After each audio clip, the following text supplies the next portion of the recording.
جب ہم ہی اچھے نہیں ہیں تو پھر رحمت کی چادریں تو نہیں تان دی جائیں گی ہمارے اوپر. یہ حکمران عذاب ہے ہمارے اوپر اور یہ ہمارے گناہوں کی سزا ہے. حجاج بن یوسف بصرے کا سخت گیر حاکم اپنے ہاتھ سے 70,000 لوگوں کو قتل کیا تھا. 90,000 لوگ اس کے حکم سے کٹے تھے. حضرت حسن بصری رضی اللہ تعالیٰ عنہ فرمایا کرتے تھے اگر پچھلی امتوں کے لوگ اپنے سارے ظالموں کو لے آئیں اور ایک پلڑے میں ڈال دیں، ہم صرف حجاج بن یوسف کو دوسرے پلڑے میں ڈال دیں گے، یہ پھر بھی بھاری ہوگا. صحابی رسول کو سین حرم میں ذبح کیا شخص، بہت ظالم شخص. تو کسی نے جرت کی، جرت کرنے والے ہر دور میں ہوتے ہیں، اور کہا کہ تو نے حضرت عمر کا زمانہ دیکھا ہوا ہے، اگر تو بچہ تھا اس وقت، ان جیسا انداز حکمرانی کیوں اختیار نہیں کرتا، اتنا بڑا ظالم کیوں ہو گیا تو حجاج بن یوسف نے جو جواب دیا وہ 2 لفظوں میں تھا. اس نے کہا تبازروا اتعمر لکم، تم ابو ذر بن جاؤ میں عمر بن جاتا ہوں.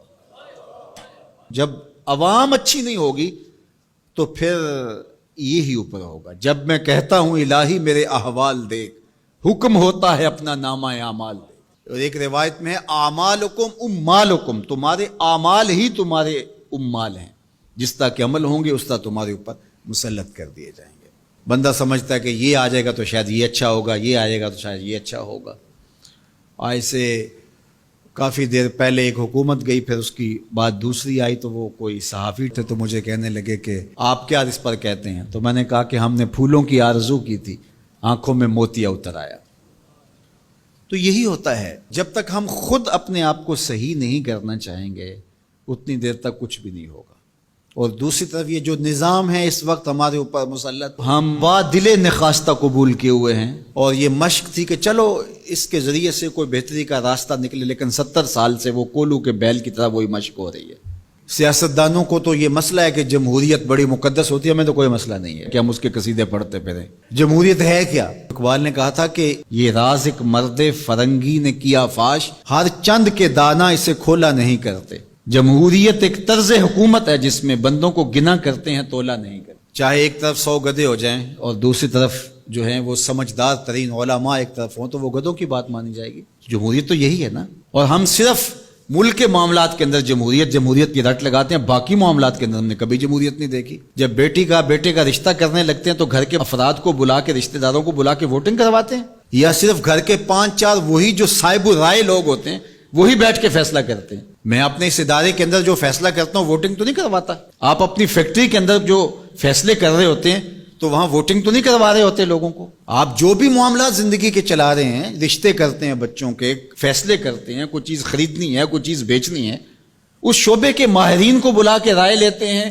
سمجھدار لوگوں کو بٹھا کر کے. اس وقت آپ کی کچن کیبنٹ بھی ہوتی ہے، سب کچھ ہوتا ہے اس وقت. اور یہ ملک اس قدر بے توقیر ہے کہ یہاں آپ اس شخص کی رائے لے رہے ہو کہ جو بریانی کی پلیٹ کے اوپر بک رہا ہے، اور آپ کہہ رہے ہیں کہ اس ووٹ کو بھی عزت ہونی چاہیے، اس کو بھی وقار ہونا چاہیے. کیا بات ہوئی آپ کی؟ ہماری تقدیر اگر بدل سکتا ہے تو وہ نظام محمد صلی اللہ علیہ وسلم بدل سکتا ہے. نظام خلافت ہماری تقدیر بدل سکتا ہے. ہم مشق کرتے رہیں، جو بھی کرتے رہیں، کچھ نہیں ہونے والا. ماضی میں کتنی حکومتیں آئیں، بدلی، اب ایک حکومت آئی، اب یہ بھی شاید جانے والی ہے، قصہ تمام ہونے والا ہے. پھر اس کے بعد کیا ہوگا؟ یہاں ایجنسیوں کے لوگ بھی موجود ہیں، میں میسج دیتا ہوں کوئی ملک کے اندر سے سنجیدہ لوگوں کو اکٹھا کرے. 22 کروڑ کی عوام میں سے کوئی 100 آدمی بھی نہیں ملے گا جو دیانتدار بھی ہو، خیر خواہ بھی ہو اس ملک کا، اور باصلاحیت بھی ہو. ان لوگوں کو بٹھائیں اور کوئی 10-15 سال کے لیے ان کے سپرد کریں ملک، کوئی معاملے سیدھے کریں. غریب کے لیے تو زندگی اتنی تنگ ہو گئی ہے کہ خودکشی منع ہے شریعت میں، ورنہ لوگ خودکشی کر لیں. یہ حالات اگر یورپ میں ہوں، دیگر ممالک میں ہوں، تو وہ تو اجتماعی خودکشیاں کریں. یا ہمارا مذہب ہمیں روک رہا ہے اور ہم برداشت کر رہے ہیں اور صبر کر رہے ہیں. ہمارے مذہب نے ہمیں صبر کی تلقین کی ہے. ورنہ آپ گھر سے نکلتے ہیں، کوڑے کے ڈھیر پڑے ہوئے ہیں جگہ جگہ. لوگوں کے رویے کتنے کھردرے ہو گئے. رشتہ داریوں کے اندر باہمی الجھنیں، لڑائیاں، شر فساد، ایک دوسرے کی ٹانگیں کھینچنا. گلیوں بازاروں سے لے کر کے آپ اوپر کی سطح تک چلے جائیں، یہ معاشرہ نہیں رہا. یہ بے ہنگم ہجوم ہے، یہ وحشیوں کا ایک طبیلہ بن گیا ہے. انسانیت نام کی چیزیں تقریباً رخصت ہو چکی ہیں. یہ زندگی گزاری نہیں جا رہی، زندگی گھسیٹی جا رہی ہے. ہم اپنی لاشیں گھسیٹ رہے ہیں. زندگی میں طمانینت، سکون نام کی کوئی چیز ہی نہیں ہے. ہر بندہ ہاتھ ملاتے ہوئے دوسرے سے ڈر رہا ہے کہ پتہ نہیں یہ میرے ساتھ کیا کرنے والا ہے. یہ تو وحشیوں کا معاشرہ ہوتا ہے، انسانوں کا معاشرہ تو نہیں ہوتا. لوگ غریب سے غریب تر ہو رہے ہیں اور چند لوگوں کے پاس دولتیں اتنی ہیں کہ ان سے شمار ہی نہیں ہو رہی. اور نفس کی کمینگی بھی ختم نہیں ہو رہی. کھا گئے لوگوں کو لوٹ کے, لوگوں کا خون چوس گئے. وہ کبھی آپ نے کوا دیکھا ہے جو بچے کے ہاتھ سے بھی روٹی چھین لیتا ہے؟